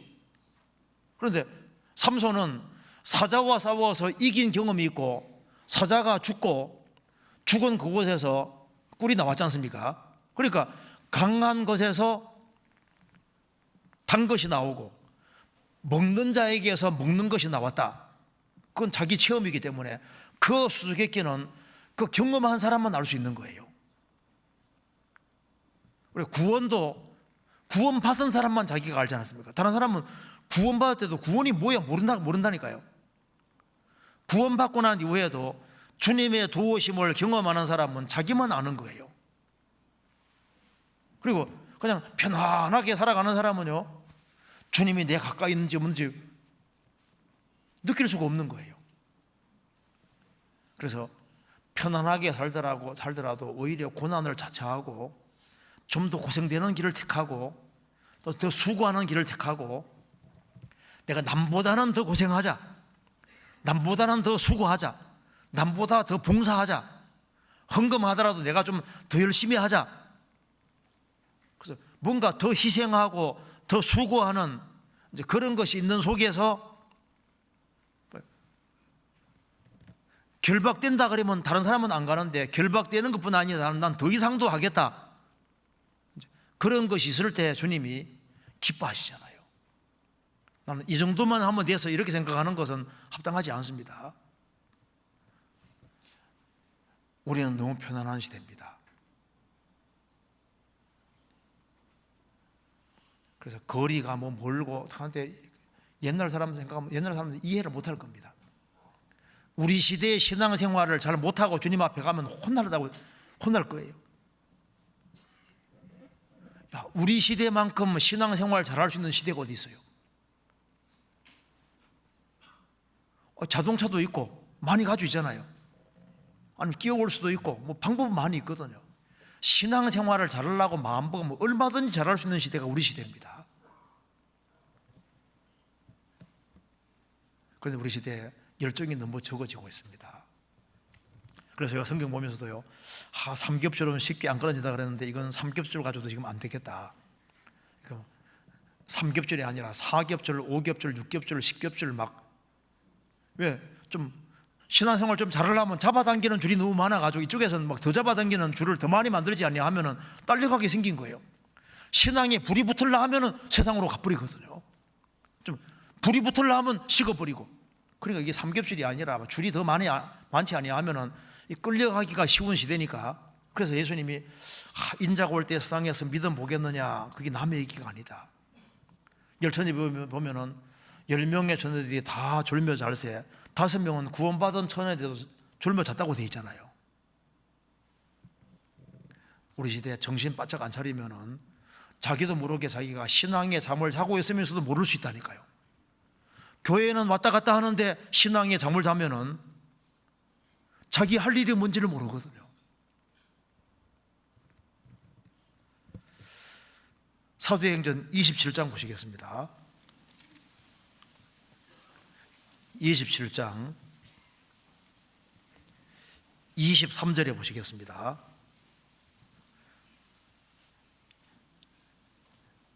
로마에서 증언해야 된다고 하신 주님께서 더 구체적으로 말씀하십니다. 23절에 나의 속한 바 곧 나의 섬기는 하나님의 사자가 어젯밤에 내 곁에 서서 말하되 바울아 두려워 말라 내가 가이사 앞에 서야 하겠고 또 하나님께서 너와 함께 행선하는 자들을 다 내게 주셨다 하였으니 그러므로 여러분여 안심하라 나는 내게 말씀하신 그대로 되리라고 하나님을 믿노라 그러나 우리가 한 섬에 걸리리라 하더라. 여기에 바울 사도가 이제 로마로 압송되어 가는 길입니다. 그러니까 가이사라에서 2년간 이제 감금되어 있다가 이제 여기 이제 로마로 가는 길입니다. 로마로 가는 길에 재판받기 위해서 이제 가는 길인데 배가 풍랑을 만나서 14일 동안 정말 아주 엄청 고생해서 죽을 뻔하는 겁니다. 그러다가 이제 결국에는 로마까지 가게 되는데 이제 14일 동안 고생했습니다. 그래서 이제 사람들이 소망이 다 끊어졌다고 했습니다. 20절에 보면은 여러 날 동안 해와 별이 보이지 아니하고 큰 풍랑이 그대로 있음에 구원의 소망이 다 없어졌더라. 완전히 소망이 없는 상황인데 그때 23절에 말한 대로 나의 속한 바 곧 나의 섬기는 하나님의 사자가 어젯밤에 내 곁에 서서 말하되 바울아 두려워 말라 내가 가이사 앞에 서야 하겠고 또 하나님께서 너와 함께 행선하는 자를 다 내게 주셨으니 37절에 보면은 276인이라고 했습니다. 결국은 276인이 다 살아서 결국은 로마까지 가게 됩니다. 그래서 이제 여기 보면 이제 배가 결국은 멜리데에 닿았고 그 다음에 사도행전 28장에 보면은 11절에 보면은 디오스구르라는 배를 타고 결국은 로마까지 들어가게 됩니다. 로마 들어가서 이제 바울 사도가 형제들을 만나고 참 감사한 것은요 로마에 들어갔는데 직결 재판받지 아니하고 2년 동안 감금되어서 자유롭게 전도할 수 있는 시간을 주님 주십니다. 그래서 바울 사도는 이제 군인이 붙어 있지만은 사람들 만나는 건 자유롭게 허락해 줘서 2년 동안 자유롭게 전도할 수 있는 기회를 가지게 됩니다. 여기 보면은 16절에 보시겠습니다. 28장 16절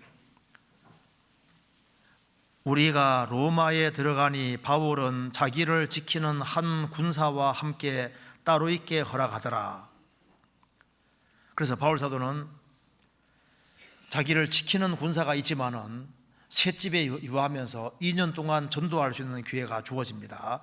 30절 바울이 온 이태를 자기 셋집에 유하며 자기에게 오는 사람을 다 영접하고 담대히 하나님 나라를 전파하며 주 예수 그리스도께 관한 것을 가르치되 금하는 사람이 없었더라. 그래서 2년 동안 집행유예로 있으면서 자유롭게 사람들을 만나고 전도할 수가 있었습니다. 그래서 바울 사도가 이제 감옥에 있으면서 2년 동안 집행유예로 이제 있으면서 쓴 글이 바로 빌립보서, 빌레몬서, 골로새서, 에베소서 이걸 쓴 겁니다. 성경을 쓰고 그리고 이제 많은 전도를 했습니다. 그리고 이제 잠깐 풀려서 자유롭게 됐다가 다시 붙잡혀서 이제 감옥에 다시 갇히는데 두 번째 로마 감옥 갇힐 때는 아주 가장 안 좋은 감옥에 갇히는 거예요. 거기에서 있다가 네로 황제를 결국은 만납니다. 성경에서 말씀하기를 내가 가이사 앞에 서야 하겠고, 제가 이거 보면요 이 가이사가 네로 황제입니다. 네로 황제가 그리스도인들을 아주 강하게 핍박을 하고 막 사자밥이 되게 하고 그리스도인들을 막 화형시키고 할 그때입니다. 그때 주님께서 이 가이사 네로 황제 앞에 서서 네로 황제에게도 전도할 수 있는 기회를 주신 겁니다. 그리고 원로원 앞에서도 로마 최고인 사람들에게도 주님이 믿을 수 있는 기회를 주시지 않습니까? 그래서 참 우리가 아는 대로 폭군 네로지 않습니까? 네로. 그리스도인들을 많이 죽인 사람인데, 이 네로에게도, 네로 가이사 앞에 서서도 그리스도 믿는 신앙을 쭉 증언하고 믿을 수 있는 기회를 주시는 거 보면요, 주님은 모든 사람이 구원받기를 원하시는 것이 맞는 겁니다. 내가 가이사 앞에 서야 하겠다. 하나님은 모든 사람이 구원받기를 원하신다는 말이 맞는 겁니다. 우리 생각 같아서는 네로 그리스도인들을 아주 무자비하게 핍박하고 베드로 사도 거꾸로 바뀌어 죽게 한 것도 네로지 않습니까? 그리고 바울 사도는 네로 황제 만나고 증언을 다 하고 난 이후에 최종 판결을 기다리는데 네로 황제가 이렇게 참수시키라고, 그렇게 해서 참수당해 주님 앞에 가는 겁니다. 내가 가이사 앞에 서야 할 것이다. 로마에서 전도한다는 말씀대로 전도를 했고, 가이사 앞에 서야 한다는 말씀대로 가이사 앞에 정말 서서 증언까지 했습니다. 이거 보면요, 주님이 말씀하신 대로 정확히 이루어지는 겁니다. 그럼 바울 사도가 어째서 이렇게 신비있게 살 수 있었을까? 주님을 만난 것이 실제였기 때문에 그렇습니다. 그리고 그가 정말 넘치는 환난을 정말 받게 된 이유도 고린도후서 12장 다시 봅시다. 그래서 여기에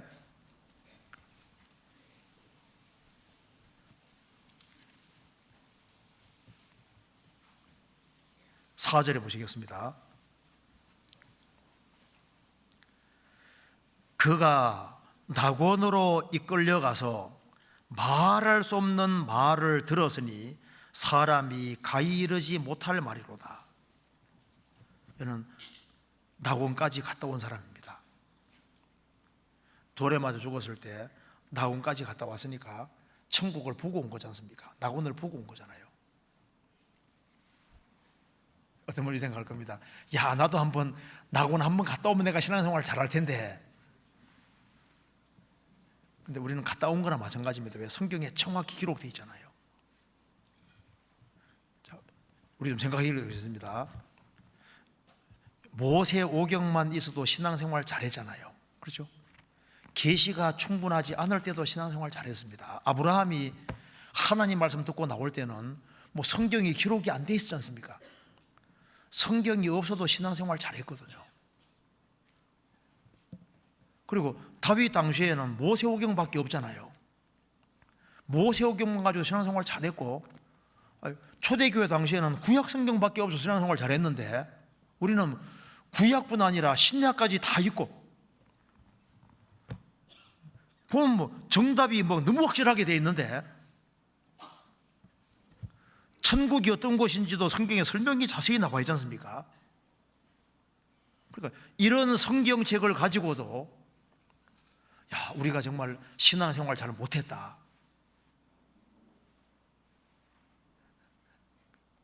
우리는 정말 신앙생활을 잘해야 될 시대입니다. 왜냐하면 우리 시대는 우리는 셋째 하늘을 못 갔다 왔어도 여기에 성경이 얼마나 확실한 사실이 드러나는지 확실하게 밝히잖아요. 성경 예언이 이렇게 성취되는 걸 눈으로 확인한 시대가 없었습니다.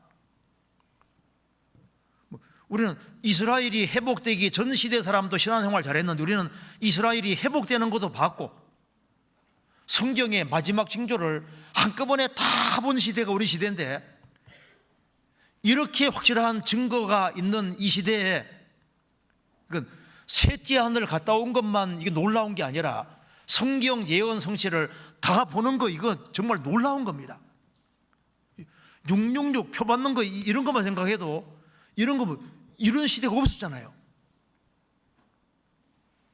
이런 확실한 증거를 보고도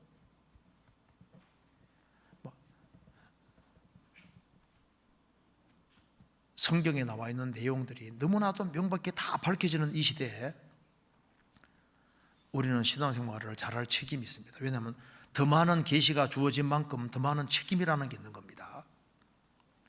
바울 사도는 셋째 하늘까지 갔다 왔고 엄청난 계시를 받았는데, 바울 사도가 교만할까 봐 하나님께서 육체에 가시를 주신 겁니다.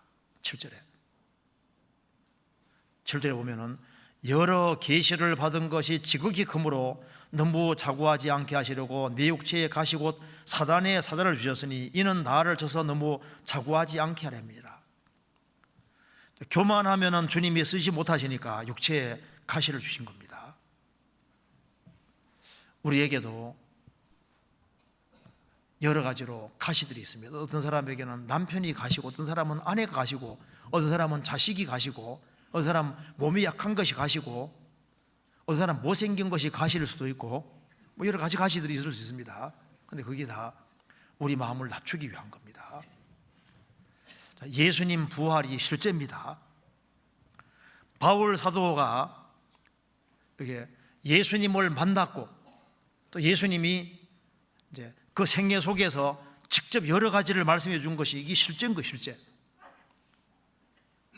성경이 기록되는 과정에서 이런 것이 기록이 되어 있는데 지금도 주님은 죽으시고 부활하셨고 살아계십니다.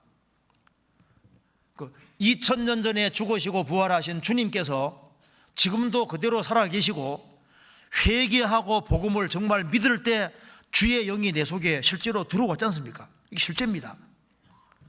죄를 사함 받은 사람 속에 성령이 들어오시는 것이 실제고, 바울 사도만 눈이 열린 것이 아니라 우리도 눈이 열린 것이 사실이지 않습니까?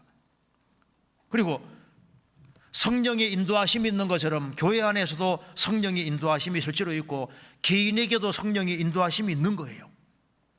그리고 그리스도인들이 생을 살아가는 가운데 접촉하는 사람들에게 지금도 주님께서 두려워하지 말고 잠잠하지 마라, 그리고 더욱 담대하라, 지금도 우리에게 똑같이 말해줍니다. 그리고 바울 사도는 가이사 황제를 만날 때까지는 죽을 수가 없는 거예요.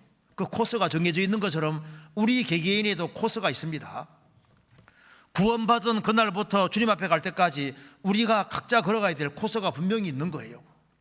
그 코스를 다 가고 우리는 주님 앞에 가는 겁니다.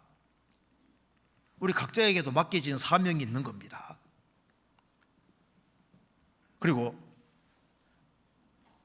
우리가 신앙의 체험이라는 것은 편안하게 살라고 해서는 체험을 갖기가 어렵습니다. 그래서 나는 이제 우리 구역이면 내가 구역 안에서는 내가 좀 제일 고생해보자. 얼마나 좋아요.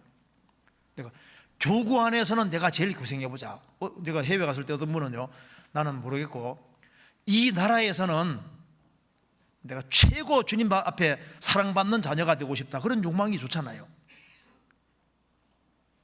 그래서 편안하게 살기보다는 고생 좀 하자는, 왜냐하면 우리가 주님 앞에 눈물을 많이 흘려야만 주님의 씻겨줄 눈물도 있을 거 아니에요. 세상은 말합니다. 즐기다 가라, 너 하고 싶은 대로 하라고 계속 부추기거든요. 권위에 순종하지 말고 네 멋대로 하라고 계속 부추깁니다. 성경은 그것이 복이 아니라 절제하는 것이 복인 거예요. 에너지를 최대한 결집시켜서 제일 중요한 것보다 투자하는, 이게 지혜인 겁니다. 왜? 주님이 죽으시고 부활하신 것이 사실이고 우리가 이 주님을 만나는 것이 사실인데, 이 주님이 만왕의 왕이시고 만주의 주십니다. 그러니까 이 주님이 주실 상과 영광을 생각하면은 이게 뭐 상상할 수 없는 거예요. 어마어마한 영광과 상이 있습니다. 그래서 나는 저 사람 정도만 신앙생활하면 돼, 이렇게 생각하지 말고 신앙생활을 아주 잘하는 사람을 좀 본받으려고 하고, 그래서 뒤에 있는 사람 말고 앞장서서 일하려는 사람, 신앙생활 잘하는 사람들을 가까이 하고 본받으려고 하는 것이, 그게 지혜일 겁니다. 같이 기도하시겠습니다. 자비하신 우리 아버지 하나님, 많은 사람 중에서 저희들을 복음으로 불러주시고 구원해 주신 이 크고 놀라운 은혜와 사랑을 인하여 감사를 드립니다. 역사의 마지막 시대를 살아가는 저희들에게 주님의 귀한 복음을 깨닫게 해주시고, 또 마지막 시대의 징조가 너무나도 분명하게 나타나는 것을 보게 해주시는 것을 감사합니다. 우리의 마음을 일깨워 주시고 저희들에게 더욱 담대한 마음을 주시고 주의 귀한 복음을 위해 생을 살 수 있도록 도와주옵소서. 우리의 사랑하는 가족들, 친척들, 이웃들에게 이 귀한 복음을 더욱 담대히 전할 수 있도록 도와주시고, 머지않아 주님 앞에 서는 그날 잘했다는 칭찬들을 받을 수 있도록 도와주옵소서. 그리고 주기수양의 모든 준비하는 손길을 또 새로 인도하는 그 모든 손길에 함께해 주시고, 주의 역사와 능력을 나타내 주옵소서. 주 예수 그리스도 이름으로 기도하옵나이다. 아멘.